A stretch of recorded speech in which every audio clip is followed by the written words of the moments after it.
Cruelty is a cheap currency in a frontier town, mostly spent by boys with too much money and not enough spine. When the local mill owner's son dropped to one knee in the mud to fake propose to the town's scarred, outcast daughter just for a drunken laugh, he expected tears. He expected a spectacle. What he didn't expect was the towering, quiet fur trapper stepping off the trading post porch to slam a pouch of coins on the barrel and take the bargain seriously. Rain turned the main street of Bitter Creek into a slurry of manure and sawdust. Beatrice Miller hauled a 50-pound sack of oats over her shoulder, her boots sinking 2 inches into the muck with every step. Her back ached. Her hands, wrapped in frayed canvas gloves, were numb from the November chill. She kept her head down. It was a habit born of necessity, an instinct to hide the left side of her face from the world. 15 years ago, a kicked lantern in her father's barn had shattered against a stall, splashing burning kerosene across a 9-year-old girl. The flames were put out, but the damage was permanent. Her left cheek and jaw were a roadmap of shiny, puckered tissue that drew the skin tight and pulled the corner of her mouth into a permanent, slight frown. Bitter Creek was not a town that tolerated imperfection. It was a mining camp that had outgrown its britches, full of desperate men and judgmental women. To them, Beatrice was a cautionary tale, a bad omen, or simply a beast of burden. Her father, Josiah, owned the mercantile. He kept her fed and housed, mostly because she did the work of 3 grown men, for the price of table scraps and a cot in the back room. She dumped the oats into the bed of a waiting wagon. She paused to wipe the rain from her forehead, her chest heaving. "Look at the grace on that one, boys." The voice cut through the drumming rain. Beatrice stiffened. She didn't need to look up to know it was Aldred Parker. Aldred's father owned the copper assayer's office. Aldred owned a sharp suit, a mean streak, and a severe drinking problem. Today he was accompanied by 3 of his usual sycophants, all of them swaying slightly outside the saloon doors, seeking entertainment. Beatrice grabbed the empty burlap sack and turned toward the mercantile porch. Ignore them. It was her cardinal rule. "Hold on now, Bee," Aldred drawled, stepping off the boardwalk and into her path. He didn't seem to care about the mud ruining his polished leather boots. The whiskey made him brave. The audience made him cruel. "Don't run off. We were just having a debate about your future." "Let me pass, Aldred," she said. Her voice was like dry leaves scraping over stone, unused, rough. "Now why would I do that?" Aldred grinned, looking back at his friends. They snickered. A few other townsfolk, sheltering under the awnings of the assay office and the barber shop, turned their heads. No one intervened. They never did. "See, the boys here wagered $50 that you'd die an old maid in the back of your daddy's shop. I told them they were dead wrong. I told them a woman of your unique complexion just needs a man of refined taste." Beatrice kept her eyes fixed on his collarbone.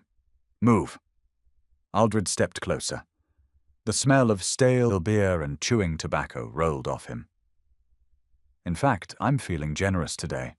I think it's time somebody made an honest woman out of you, Bee." He dropped to one knee right there in the street mud. The crowd on the boardwalk let out a collective gasp, followed instantly by raucous, ugly laughter. "Beatrice Miller!"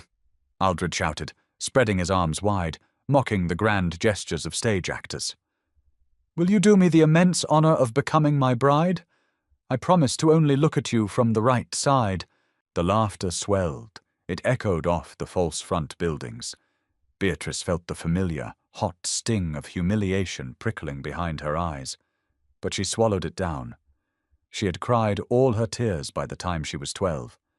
She looked down at Aldred, seeing the malicious gleam in his eyes. He wanted her to run. He wanted her to break. She tightened her grip on the burlap sacks. She prepared to push past him, bracing for the inevitable shove backward. "She's spoken for." The voice didn't yell. It didn't need to. It carried a low, resonant timbre that cut straight through the rain and the laughter, silencing the street instantly. Aldred stopped smiling. He looked over his shoulder. Standing on the porch of the trading post was Gerard Croft. He was a mountain man, one of the few who still trapped the high ridges of the Bitterroot Range. Gerard only came down to Bitter Creek twice a year to trade pelts for salt, flour, and coffee. He stood 6'4", broad-shouldered and thick with muscle built by an unforgiving wilderness. He wore a coat of heavy elk hide, and a wide-brimmed felt hat obscured the upper half of his face.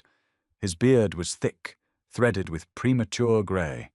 He carried an air of absolute, terrifying stillness. Gerard stepped off the porch. He walked with heavy, deliberate strides, his boots sucking in the mud. He stopped 3 feet from Aldred. Aldred scrambled to his feet, suddenly hyper-aware of the massive hunting knife strapped to the trapper's thigh and the Winchester rifle resting lazily in the crook of his arm. "Now see here, mountain man. It's just a joke. Just having some fun with the local colour." Gerard didn't look at Aldred. He looked past him, locking eyes with Beatrice. His eyes were pale, icy grey. They didn't flick to her scarred cheek. They stayed fixed on her right eye, steady and unreadable. "Josiah!" Gerard barked, his voice cracking like a bullwhip. The screen door of the mercantile banged open. Josiah Miller hurried out, wiping his hands on a dirty apron. He looked nervously at the crowd, then at Aldred, and finally at the towering trapper. "What's the trouble, Croft? I already paid you for those beaver pelts." "You owe a debt to the bank in Helena," Gerard said, turning his head slightly toward Josiah. $400, plus interest." Josiah flushed, looking around at the eavesdropping townspeople. "That ain't your business. My finances are my own." Gerard reached into the deep pocket of his elk-hide coat. He pulled out a heavy leather pouch and tossed it onto the wooden boardwalk at Josiah's feet. It hit the planks with a solid, unmistakable clink of heavy coinage. 500 in gold eagles," Gerard said. "Clears your debt. Leaves you 100 for inventory." Josiah stared at the pouch, then licked his lips. "For what?" Gerard pointed a thick, calloused finger at Beatrice. "Huh." The silence in the street was absolute. Even the rain seemed to quiet down. Aldred backed away, retreating to the safety of his friends on the boardwalk. Josiah looked at the gold. He looked at his daughter. He had spent years resenting her, viewing her as damaged goods, a burden that chased off customers and ate his profits. He did the math in his head. A hired boy would cost him $20 a month. $500 was a fortune. "You buying her as a servant, Croft?" Josiah asked, his voice tight with greed. "Because she ain't much to look at, but she can haul freight." "I'm taking the proposal seriously, seeing as the boy here was just blowing hot air," Gerard said. His voice was flat, devoid of emotion. "I need a wife. I need someone who knows how to work and knows how to keep quiet. She seems to excel at both." Beatrice stood paralyzed in the mud. Her heart thudded heavily against her ribs. She looked at her father. She waited for him to show a shred of decency, to tell the trapper that his daughter wasn't for sale like a sack of flour. Josiah bent down and scooped up the leather pouch. He untied the drawstrings, peered inside, and nodded. "Go pack your things, Bea," Josiah said, not meeting her eyes. "Don't keep the man waiting." Beatrice didn't argue. There was no point. Her father had made his choice, and frankly, it was a choice she had seen coming for years. She walked into the mercantile, ignoring the stares of the townsfolk who lingered outside the windows like buzzards waiting for a carcass to drop. Her packing took less than 10 minutes.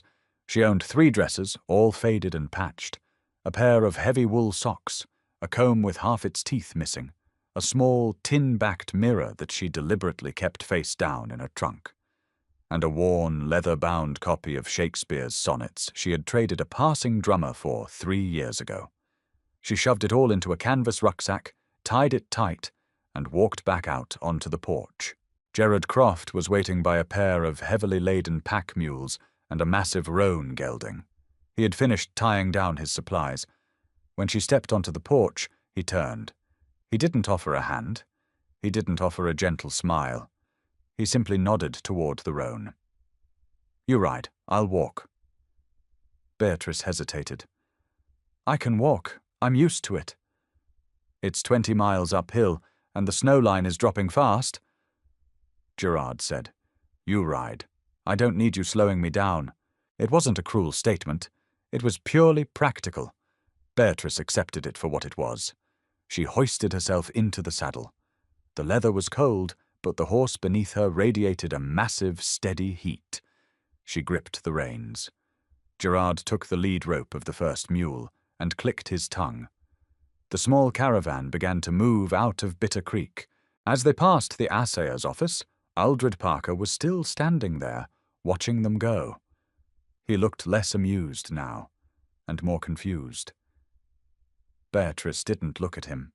She stared straight ahead at the broad, elk-hide back of the man who had just bought her life for $500. They left the valley floor within the hour. The muddy road gave way to a rocky, winding trail that cut through dense stands of lodgepole pine and Douglas fir. The air grew thinner, sharper. The smell of wood smoke and manure faded, replaced by the clean, sharp scent of pine needles and damp earth. For the first 5 miles, Beatrice waited for the catch. Men didn't part with gold for nothing. She knew what she looked like. She knew she wasn't a prize to be won for affection or lust. She assumed Gerard needed a slave, someone to clean his kills, scrub his floors, and endure whatever solitary madness a man developed living alone in the mountains. She braced herself for the moment he would start barking orders, or worse, take his frustrations out on her. But Gerard said nothing. He walked with a steady, ground-eating stride. He never stumbled. He never seemed to tire. By mid-afternoon, the rain turned to sleet, and then to a fine, powdery snow. The temperature plummeted. Beatrice shivered, pulling her thin shawl tighter around her shoulders. Her teeth began to chatter, a tiny clicking sound that seemed deafening in the vast quiet of the woods. Gerard stopped. He dropped the lead rope and walked back to the gelding.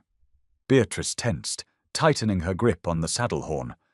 She prepared herself for a reprimand, an order to stop making noise. Instead, Gerard reached behind the saddle cantle and untied a heavy bundle. He shook it out. It was a massive buffalo robe, the fur thick and luxurious. Without a word, he reached up and draped it over her shoulders. The weight of it nearly knocked the breath out of her, but the warmth was immediate and absolute. He reached across her to adjust the hide, pulling it tight across her chest. His hands were huge, the knuckles scarred and calloused. For a split second, the back of his hand brushed against her scarred cheek. Beatrice flinched violently, pulling her face away. Gerard froze. He looked at her. Really looked at her. The icy grey eyes narrowed slightly, not in disgust, but in calculation. "I ain't going to hit you," he said quietly. Beatrice stared back at him, her chest tight. "Why did you do it?" The question slipped out before she could stop it. It had been burning in her throat for hours. Gerard finished tucking the robe around her legs. He stepped back, resting a hand on the gelding's neck. "Because that boy needed a lesson in manners. $500 is an expensive lesson. It was my money to spend. My father would have sold me for 50. Your father," Gerard said, his voice dropping an octave, "is a rat who doesn't know the value of what he has in his own house. 500 was the price of his dignity, not your worth." He didn't wait for a reply. He turned on his heel, picked up the lead rope, and started walking again. Beatrice sat in the saddle, stunned into silence. She pulled the buffalo robe tighter around her neck, burying her face in the thick fur. The smell of the hide, earthy, wild, and faintly of wood smoke, filled her lungs. For the first time in 15 years, she felt a strange, terrifying flicker of something she thought had burned away in the barn fire. Hope. They reached the timberline just as the sun dipped behind the jagged peaks, painting the snowfields in bruised shades of purple and deep gray. The wind picked up, howling through the exposed rocks, biting at any exposed skin. Beatrice buried herself deeper in the buffalo robe, trusting the gelding to follow Gerard's lead. Gerard's cabin sat in a bowl-shaped depression beneath a towering granite cliff face. It was completely hidden from the valley below, sheltered from the worst of the northern winds. It wasn't a haphazard shack built by a transient trapper. It was a fortress. The logs were thick, perfectly notched, and chinked with hard-packed clay and moss. The roof was steep to shed the snow, covered in thick cedar shakes. Gerard halted the animals near a sturdy lean-to attached to the side of the cabin. "We're here. Get down." Beatrice swung her leg over and dropped to the ground. Her legs were numb, her knees buckling slightly upon impact. She caught herself against the horse's flank. Gerard didn't rush to help her, which she silently appreciated. Pity was exhausting. "Take the bags inside," he said, handing her canvas rucksack and a canvas sack of groceries. "Door's unlatched. I'll see to the stock." Beatrice nodded. She trudged through the ankle-deep snow to the heavy oak door. She pushed it open and stepped into the dark. It smelled exactly as she expected. Old wood smoke, cured leather, dried herbs, and cold. She set the bags down and fumbled in the gloom until her eyes adjusted. The cabin was essentially one large room. A massive fieldstone fireplace dominated the far wall. To the left was a heavy wooden table with 2 chairs. To the right, a large bed frame built directly into the corner logs, piled high with wool blankets and animal skins. A cast-iron cook stove sat near the center of the room, venting through a tin pipe in the roof. It was a man's space. Functional, utilitarian, but it was clean. There were no piles of garbage, no whiskey bottles scattered about. The floorboards were swept bare. She stood in the center of the room, unsure of what to do. In her father's house, idleness was a sin punished by a backhand. She began searching for kindling to build a fire. By the time Gerard came through the door 10 minutes later, carrying an armful of split firewood, the cast-iron stove was crackling, radiating a blessed, searing heat into the freezing room. He kicked the door shut and dumped the wood into a bin next to the stove. He knocked the snow from his hat and hung it on a peg. He turned and looked at her, standing awkwardly near the table. "You know how to use a stove," he observed. "I've cooked for 20 men at a time during the mining boom." Beatrice said quietly, "I know how to keep a fire." "Good." Gerard walked over to a shelf, took down a tin of coffee and a battered metal pot. He filled it from a bucket of water near the door and set it on the stove. He didn't speak again for a long time. He went about his routine with practiced efficiency, stripping off his heavy coat, unbuckling his gun belt, and hanging his rifle on a rack above the door. Beatrice watched him covertly. He moved with a heavy grace, entirely comfortable in his silence. He didn't seem to feel the need to fill the air with empty words. When the coffee boiled, he poured 2 tin mugs and set one on the table in front of her. He sat down opposite her, wrapping his massive hands around his mug. "Drink," he said. "It'll thaw your blood." Beatrice took a sip. It was thick, bitter, and strong enough to strip paint. It was the best thing she had ever tasted. "I don't expect you to be a maid," Gerard said suddenly, his eyes fixed on the dark liquid in his cup. "I survived up here 10 years before you came along. I know how to wash a pot and mend a shirt." Beatrice set her mug down. "Then what do you expect?" "I expect you to pull your weight," he replied, meeting her gaze. "Winter up here is brutal. It takes 2 people to keep ahead of the wood chopping, the snow clearing, the meat smoking. You work hard, you eat well, you stay warm." He paused, his jaw working as if chewing on a difficult thought. "And I expect you not to flinch every time I look at you." Beatrice froze. Her hand instinctively drifted towards the left side of her face, her fingers hovering over the slick, scarred skin. "I know what I look like," she said, her voice dropping to a harsh whisper. "I know it ain't pleasant." "I trap grizzly bears, Beatrice," Gerard said softly. It was the first time he had used her name. It sounded strange coming from him. Deep, grounded. "I've seen men torn to ribbons. I've seen frostbite take fingers and noses. I've seen the world rip people apart just for breathing." He leaned forward slightly, resting his forearms on the table. "A scar just means you survived the fire. I don't give a damn about what your face looks like. I give a damn about whether you have the spine to survive the winter." Beatrice swallowed hard. The tightness in her chest returned, sharper this time. Nobody had ever spoken to her like this. They spoke down to her, or they whispered about her behind their hands. Gerard spoke to her as if she were made of the same iron he was. "I have a spine," she said, her chin lifting slightly. Gerard nodded slowly. A faint, almost imperceptible ghost of a smile touched the corners of his mouth. "Good," he said. He stood up, picked up his coffee mug, and walked toward the fireplace. He grabbed a heavy woolen blanket off a stack near the wall. "You take the bed," he said, tossing the blanket onto a rough-hewn armchair near the hearth. "I sleep better by the fire anyway." "I can sleep on the floor," Beatrice protested quickly. "I'm used to a cot." Gerard turned back, his expression turning stern. "I bought your debts, Beatrice. I didn't buy a dog. You sleep in the bed." He turned away, dismissing the argument entirely.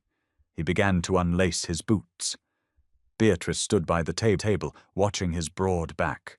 She walked slowly toward the corner bed. She pulled back the heavy furs.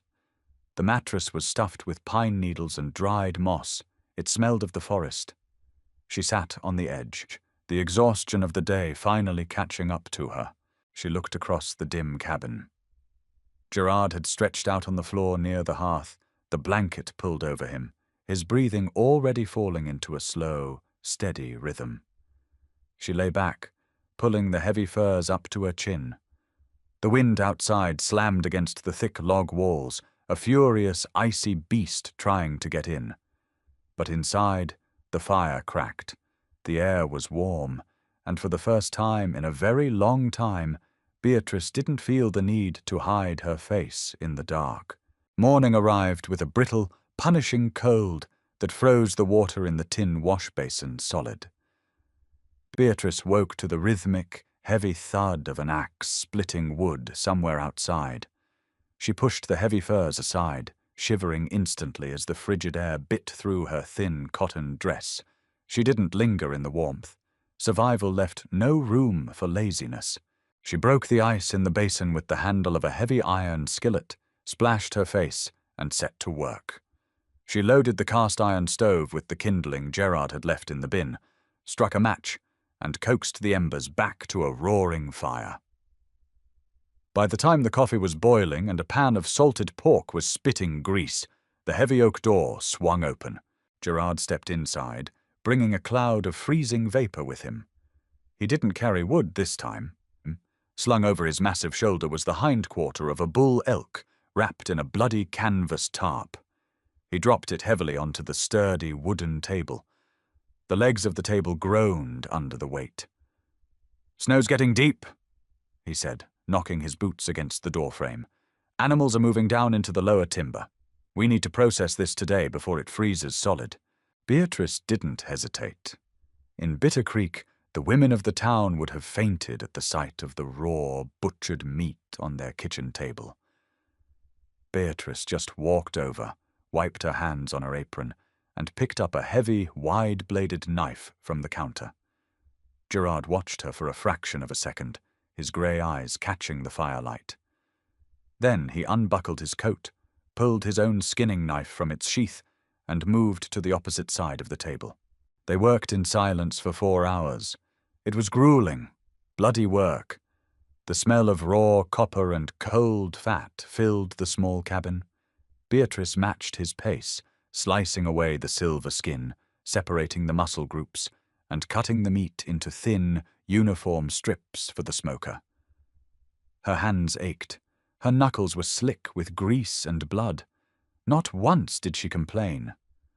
Not once did she ask for a break. At one point, her knife slipped on a stubborn piece of gristle. The blade clattered onto the wooden floorboards, narrowly missing her boot. She froze, her shoulders hunched instinctively, bracing for the reprimand. In her father's mercantile, dropping a tool meant a barrage of insults about her clumsiness, usually followed by a stinging slap to the back of her head. Gerard didn't yell. He didn't even look up from the joint he was working on. He simply reached down with his boot, pinned the handle of the knife, and flipped it up into his hand with a deft motion. He held it out to her, handle first. "Steel gets slick," he murmured, his voice steady. "Wipe the handle with a handful of salt. Gives you a better grip." Beatrice took the knife. Her hands were shaking slightly, not from the cold, but from the sheer, disorienting lack of cruelty. "Thank you," she managed to whisper. "Don't thank me for basic sense," he replied, turning back to the elk. Days bled into weeks, and the routine took hold. The mountain winter was absolute and unforgiving, burying the cabin under 4 feet of dense, packed snow. The world outside was reduced to blinding white and jagged granite. Inside, they forged a rhythm. Gerard hunted, trapped, and chopped wood. Beatrice cooked, mended, stretched the hides he brought back, and kept the cabin immaculately clean. They existed like 2 gears in a watch, spinning independently, but keeping perfect time together. The silence between them grew less tense and more companionable. Gerard wasn't a man of words, but Beatrice began to read his movements. She learned that when he tapped his fingers against his coffee mug, he was calculating the weather. She learned that he preferred his venison burnt on the edges, and that he hated the smell of lye soap, preferring the ash and tallow blocks he rendered himself. In return, Gerard gave her something she had never possessed: space. He never crowded her. He never demanded her attention or expected her to perform the role of a subservient wife. If she wanted to sit by the fire and stare into the flames for an hour, he let her. If she wanted to haul water from the frozen creek to prove her strength, he stepped aside and let her carry the buckets. And slowly, imperceptibly, Beatrice stopped turning her head. For 15 years, she had navigated the world with her chin tucked and her face angled to the right, presenting her good side, hiding the puckered, shiny ruin of her left cheek. It was a defensive posture built into her bones. But in the cabin, there was no one to hide from. Gerard didn't stare, but he didn't look away either. When he spoke to her, he looked her dead in the center of her face. He treated the scar as if it were a birthmark, a freckle, a meaningless detail on the map of a person. By the first week of December, Beatrice realized her neck had stopped aching. She was looking at him head-on. Winter finally bared its true teeth 3 days before Christmas. A massive low-pressure system slammed into the Bitterroot Range, dragging a blinding blizzard behind it. The wind didn't just blow, it screamed, rattling the heavy log walls and threatening to tear the cedar shakes from the roof. The temperature plummeted to 30 below zero. Stepping outside for more than 2 minutes meant risking frostbite. They were confined entirely to the cabin. The heavy oak door was barred from the inside, thick blankets nailed over the single window to keep the draft out. The cast-iron stove ate wood at an alarming rate, glowing a dull, angry cherry red in the dim room. On the second afternoon of the storm, the cabin fever began to set in. Gerard sat by the hearth, meticulously oiling the mechanism of a steel leg-hold trap. The smell of gun oil and rust hung in the air. Beatrice sat at the table, a pile of Gerard's heavy wool socks in front of her, pushing a darning needle through a frayed heel. The silence, usually comfortable, felt heavy beneath the oppressive roar of the wind outside. Beatrice tied off a knot, bit the thread, and set the sock aside. She needed a distraction. She reached into her canvas rucksack resting by the table leg and pulled out the small, leather-bound book. She opened it carefully. The spine was cracked, the pages thin and yellowed. She ran her thumb over the embossed gold lettering on the cover. Sonnets of Shakespeare. You read. The rough gravel of Gerard's voice startled her. She looked up. He had stopped oiling the trap. He was watching her, the firelight casting long, dancing shadows across the sharp planes of his face. I do, she said, suddenly feeling foolish, a scarred, rejected woman in a mountain cabin reading poetry. It felt like a joke Aldred Parker would make. She went to close the book. Don't put it away on my account, Gerard said. He wiped his hands on a greasy rag and leaned back against the fieldstone of the fireplace. What is it? Shakespeare, she said softly. Just sonnets. Poems. Where does a girl in a mining camp get a book of English poetry? I traded a traveling salesman for it 3 winters ago. Beatrice traced the edge of a page. He wanted a heavy wool blanket. I had woven an extra one. My father would have sold it for $1, but I hid it. When the salesman came through, I made the trade. Gerard let out a low huff that might have been a laugh. Your father would have whipped you if he knew. He did, she said matter-of-factly. When he found out the blanket was gone and there was no money in the till, but I already had the book hidden beneath the floorboards in my room. He couldn't take it back. Gerard stared at her. The intensity in his grey eyes was absolute. Read one. Beatrice swallowed hard. Her throat felt tight. I ain't much of an orator, Gerard. My voice is rough. So is mine. I ain't asking for a choir performance. Just read the words. She hesitated, her fingers trembling slightly.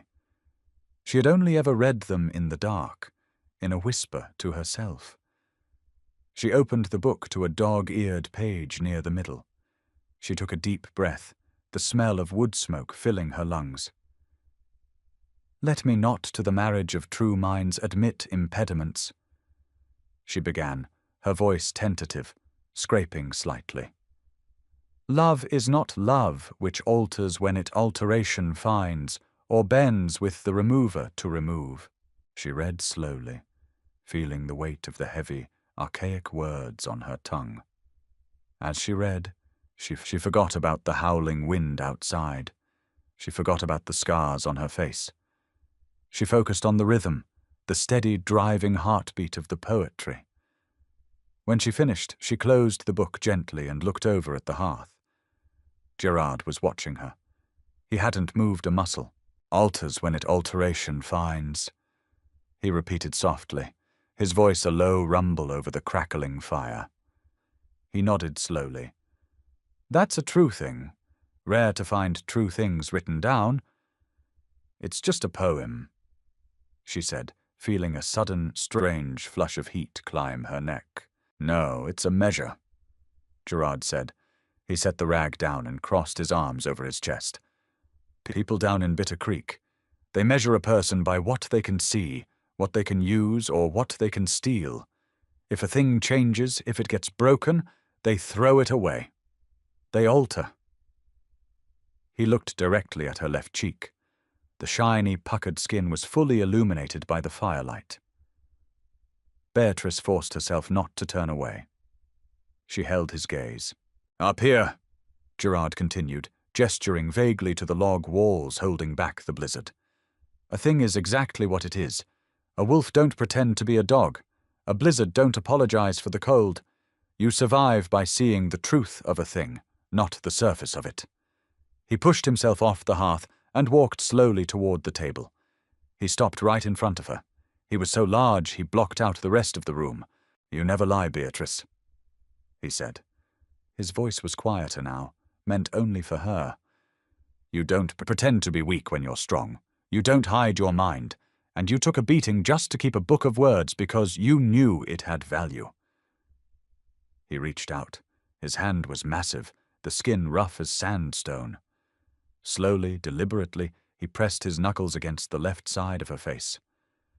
Against the ruined skin. Beatrice stopped breathing. She closed her eyes, expecting a jolt of revulsion, a flinch. His touch was warm, firm, steady.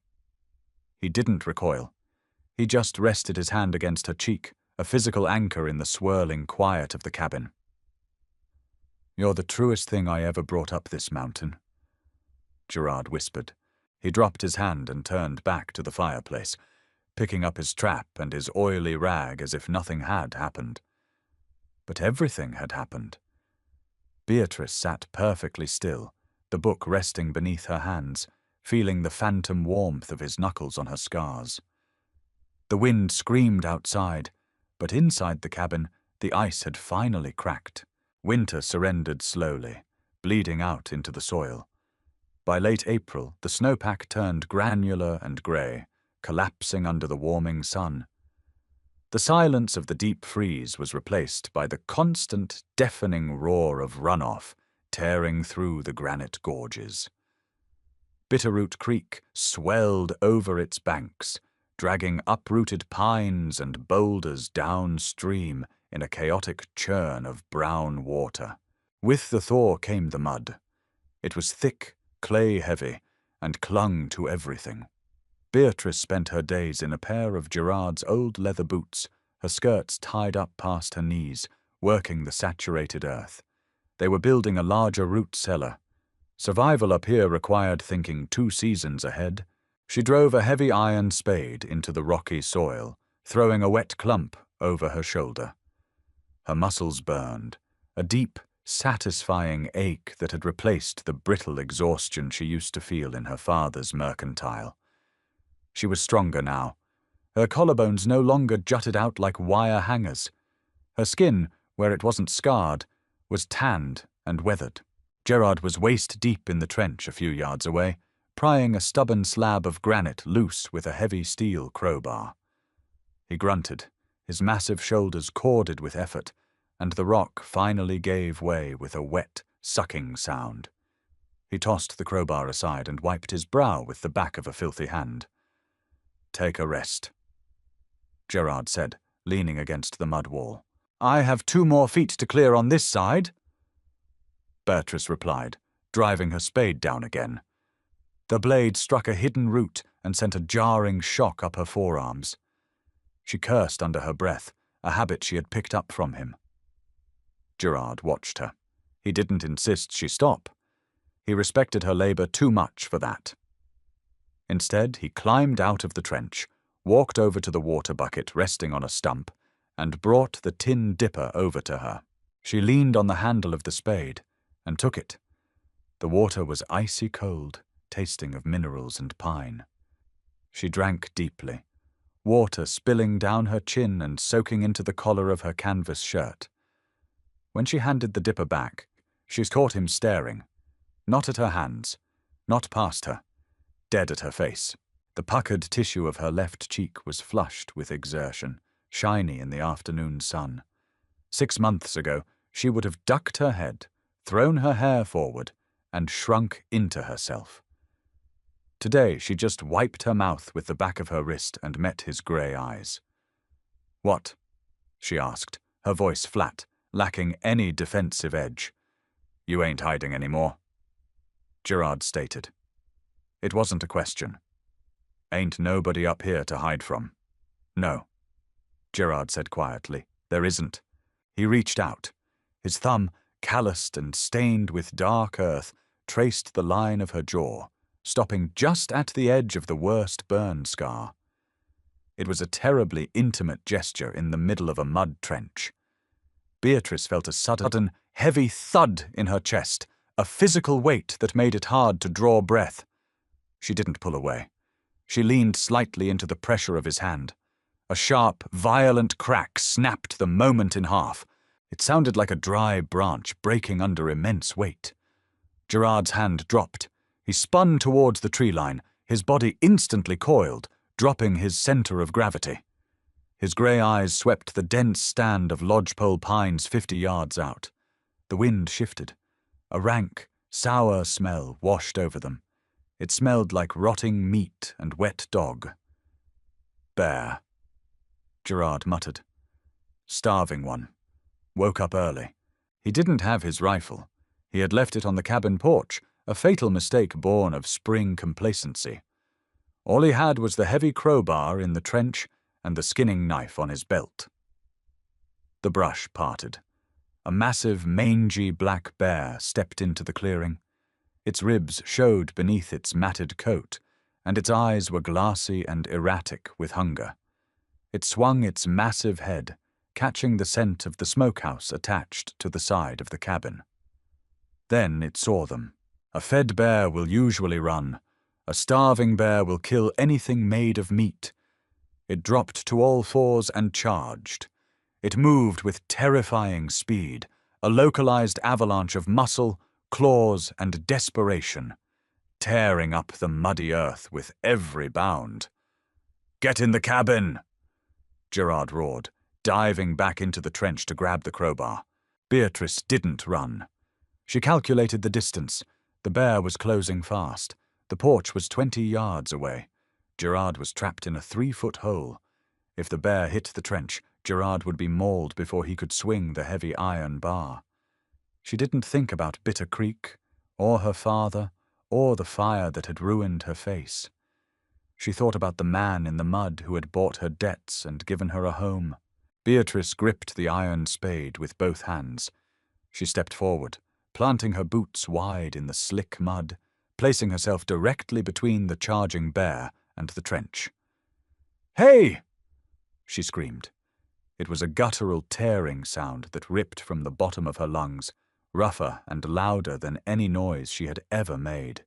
She swung the heavy iron spade like an axe, bringing it down with every ounce of strength in her shoulders. The flat blade caught the bear squarely across the snout just as it lunged. The crack of metal on bone was sickening. The bear let out a high, almost human shriek of pain. The force of the blow shattered the spade's wooden handle, sending splinters into Beatrice's palms and knocking her backward into the mud. The bear didn't press the attack. Its nose was broken. Blood sprayed across the muddy grass. It wheeled violently to the right, thrashing blindly into the underbrush, tearing through the pines in a frantic retreat. Beatrice lay on her back, gasping for air. The sky above her was violently blue. A shadow fell over her. Gerard dropped to his knees in the mud beside her. His chest was heaving. He grabbed her shoulders, his massive hands checking her arms, her neck, searching for blood that wasn't hers. "Are you hit? Did it get you?"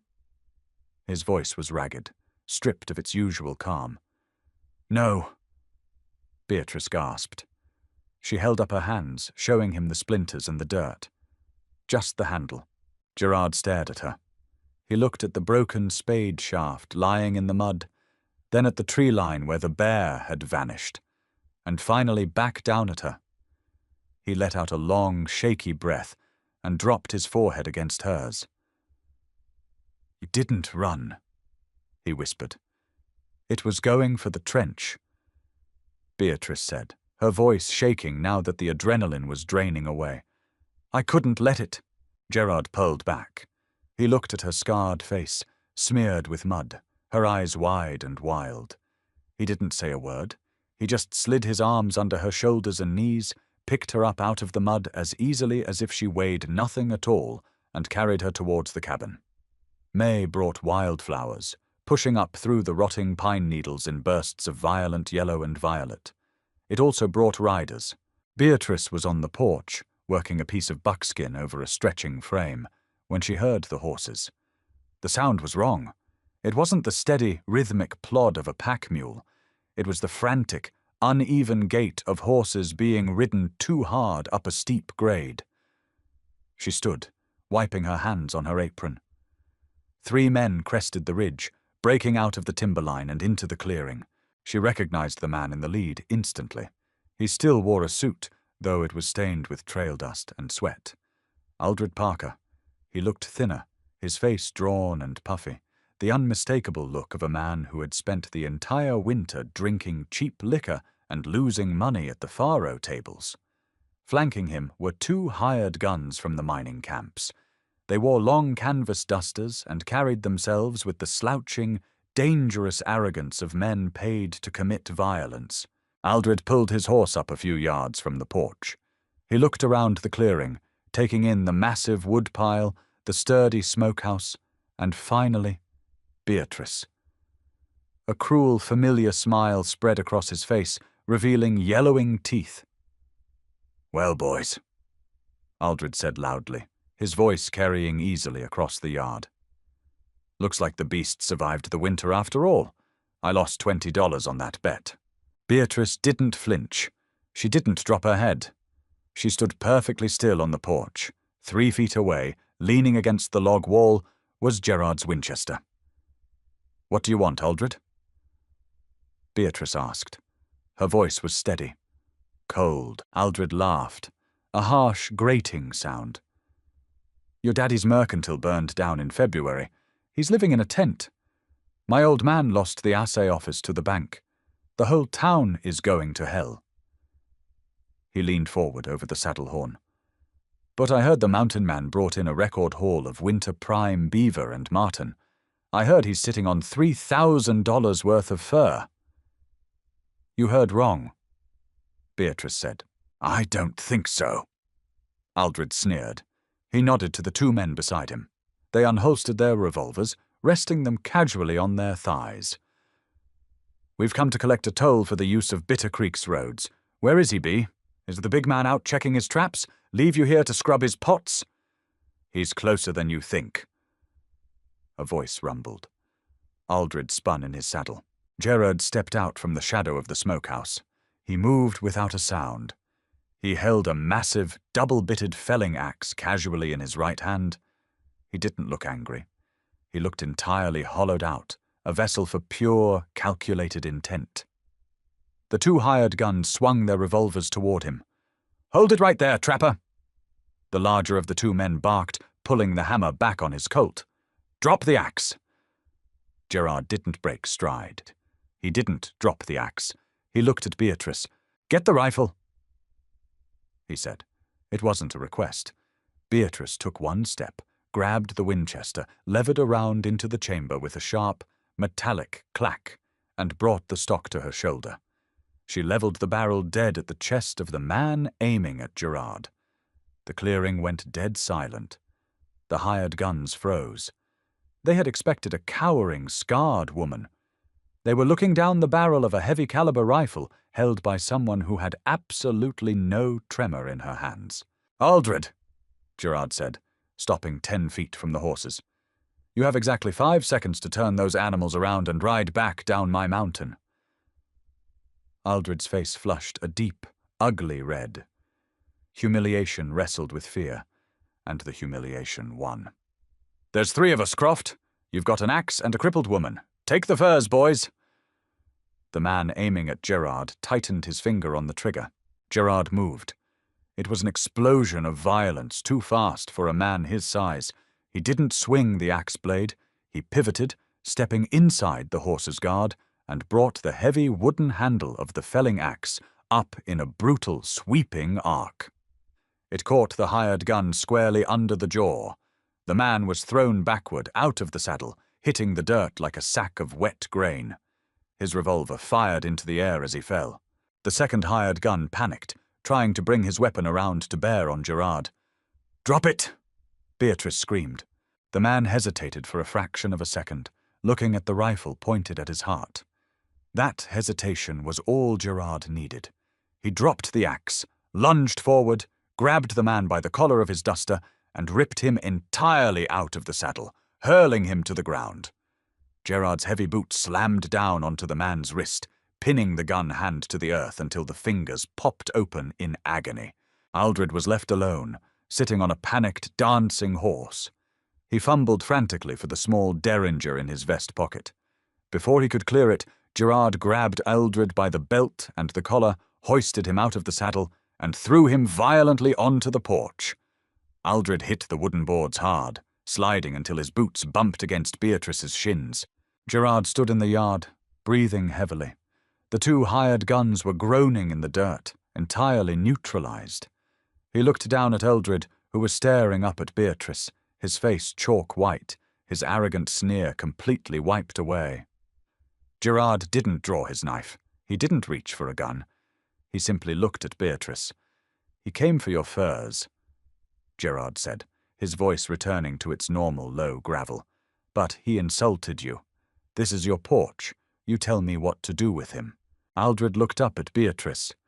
For the first time in his life, he didn't see a joke. He didn't see a victim. He saw a woman standing tall, holding a rifle, with a face carved by fire and eyes forged in ice. "Bea," Aldred stammered, holding a trembling hand up. "Listen, I just needed the money." Beatrice looked down at him. She felt no anger. She felt no fear. She felt nothing but a profound, overwhelming pity for a man so incredibly small. She lowered the rifle, resting the barrel on the toe of her boot. "Take your men, Aldred," she said, her voice carrying the absolute authority of the mountain itself. "Walk back to Bitter Creek. Leave the horses." Aldred blinked, confused. "Walk. It's 20 miles. We'll die in the dark." "Then you better start walking fast," Beatrice replied. She stepped over his legs, walked down the porch steps, and handed the rifle to Gerard. Gerard took it, his grey eyes flashing with a deep, silent pride. He looked at Aldred and pointed a calloused finger towards the tree line. You heard my wife," Gerard said. "Start walking." Silence reclaimed the clearing the moment the timberline swallowed Aldred and his hired guns. Beatrice stood in the yard, her boots planted firmly in the dirt, watching the shadows lengthen across the grass. The trembling started in her knees and worked its way up to her hands. It wasn't fear. It was the sudden, violent decompression of a drawn bowstring snapping back into its resting place. Gerard didn't rush to comfort her. He knew better. He knew that sympathy right now would only crack her foundation. He walked over to the 3 abandoned horses, gathered their trailing reins, and tied them to the hitching post. He stripped the saddles with practiced efficiency, hauling the heavy leather gear onto the porch. "Good animals," Gerard muttered, running a rough hand down the flank of Eldred's bay gelding.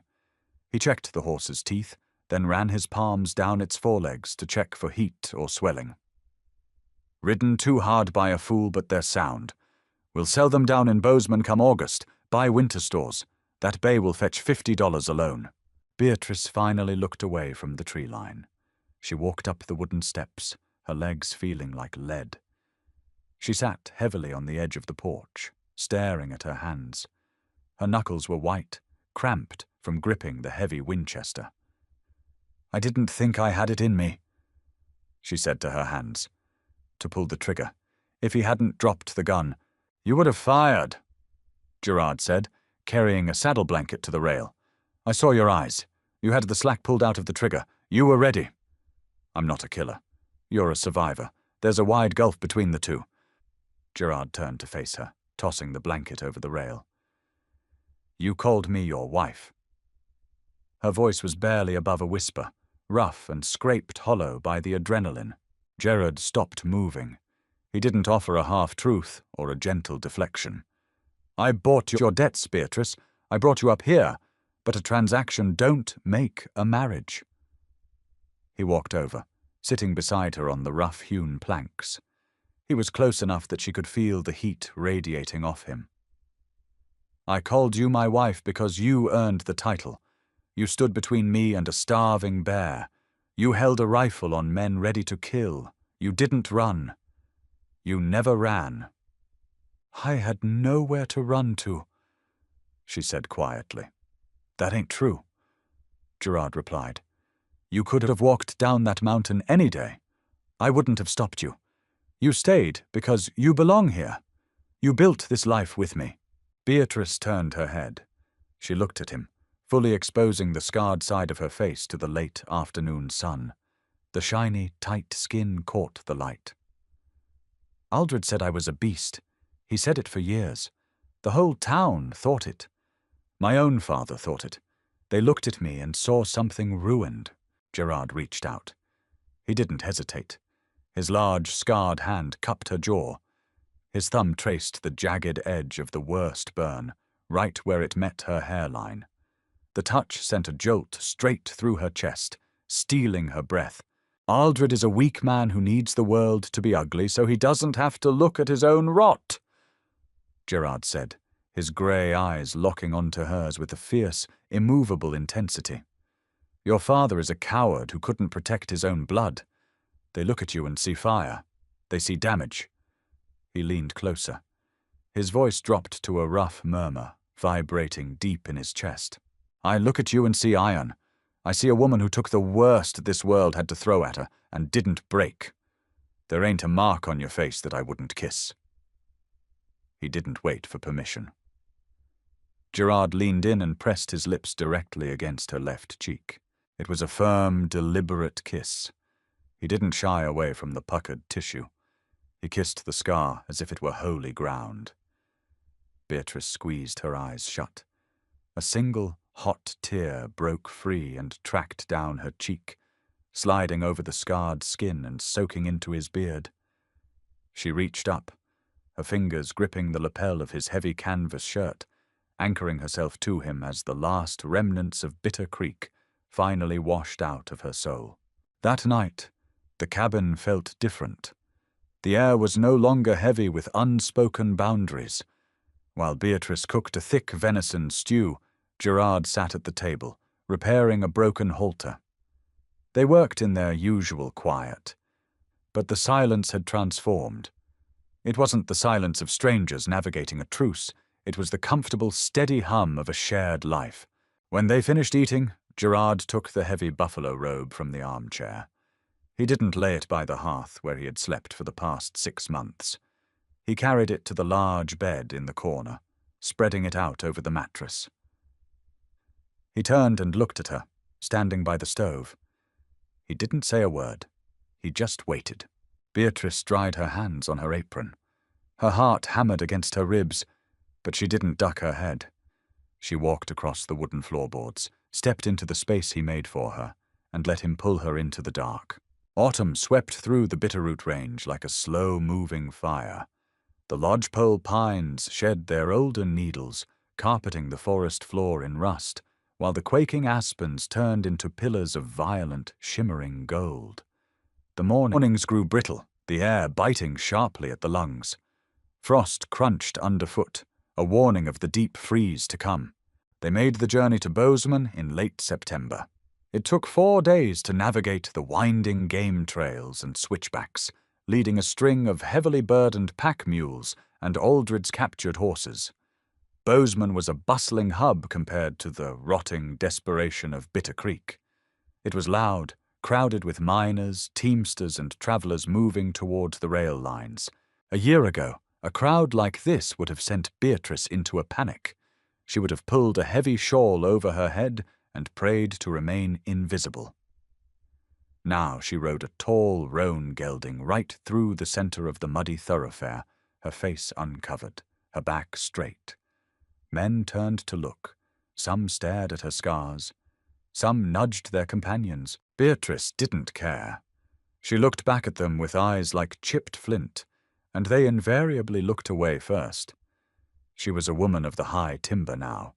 These valley people felt small, soft, and entirely insignificant. Gerard handled the negotiations at the trading post, but he made sure the merchant handed the heavy leather pouch of gold eagles directly to Beatrice. The man hesitated, glancing at Gerard for confirmation, but Gerard just crossed his arms and stared him down until the transaction was completed. They spent 2 days buying supplies. 100-pound sacks of flour, green coffee beans, salt pork, tins of peaches, and heavy bolts of wool. When they finally turned the mules back toward the mountains, Beatrice felt a profound sense of relief. The town smelled of coal smoke and unwashed humanity. The mountain smelled of pine, cold rock, and freedom. By November, the first heavy snows began to fall, locking the cabin back into its winter fortress. The cycle was repeating, but the context had completely shifted. The isolation wasn't a test of endurance or a cage. It was a sanctuary they had built with their own hands. Outside, the wind howled, a familiar, furious beast throwing itself against the thick log walls, trying to find a crack in the chinking. Inside, the cast-iron stove radiated a deep, baked-in heat. The smell of roasting venison, wood smoke, and bubbling coffee filled the small space, pushing back the cold. Beatrice sat in the rough-hewn armchair by the hearth. The heavy buffalo robe was draped over her lap. She was reading from the leather-bound book of Shakespeare, her voice smooth and confident, the rough edges worn away by a year of speaking her mind. Gerard sat on the floor nearby, meticulously honing a hunting knife with a wet stone. He worked in a slow, rhythmic circle, the scrape of steel on stone providing a steady backbeat to her words. He wasn't really listening to the poetry. He was listening to her. He was watching the firelight dance across the planes of her face, tracing the path of the scars he now knew by heart. She finished the sonnet, closed the book, and set it on the small table next to her.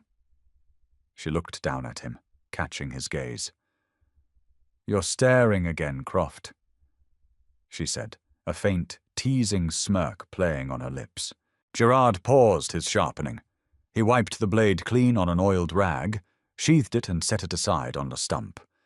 He stood up, unhurried, unfolding his massive frame until he towered over her. He stepped over to a chair, bracing his heavy, calloused hands on the wooden armrests, trapping her in. "I'm admiring my home," he said, his voice a low, vibrating rumble that she felt in her chest. Beatrice reached up, resting her hands on his thick forearms. The muscle beneath his canvas shirt was hard as the mountain granite. "The cabin is over there. The cabin is just logs and mud," Gerard corrected gently. He leaned down, brushing his rough nose against hers. "My home is right here." He kissed her. It wasn't the tentative, claiming kiss of the spring. It was deep, grounded, and entirely consuming. Beatrice melted into it, her hands sliding up his arms to wrap around his thick neck, burying her fingers in his graying hair. The scars on her face pressed flush against his skin, a perfect fit against the rough geography of his own jaw. They had started as a cruel joke in a muddy street, a transaction born of a desperate father's greed and an arrogant boy's malice. The town of Bitter Creek had expected tragedy. They had expected her to break. But the mountain had stripped all the lies away. The high country didn't care about jokes or gold or the symmetry of a face. It only cared about what was strong enough to survive the winter. And they had survived. Gerard pulled back just enough to look at her, his icy grey eyes warm and heavy, with something far deeper than just affection. He scooped her up out of the armchair, the buffalo robe falling to the floor in a heavy heap. Beatrice laughed, a rare, bright sound that echoed off the timber roof and settled into the very bones of the cabin. He carried her towards the heavy bed built into the corner logs, leaving the wind to scream its useless threats outside. They had fire, they had iron, and they had each other. The rest of the world could freeze. If you found yourself captivated by Beatrice and Gerard's journey into the untamed wilderness, don't keep this story to yourself. Hit that like button to support our channel and help others discover this tale of resilience and unexpected love. Share this video with anyone who appreciates a rugged, deeply human story where true worth outshines superficial scars.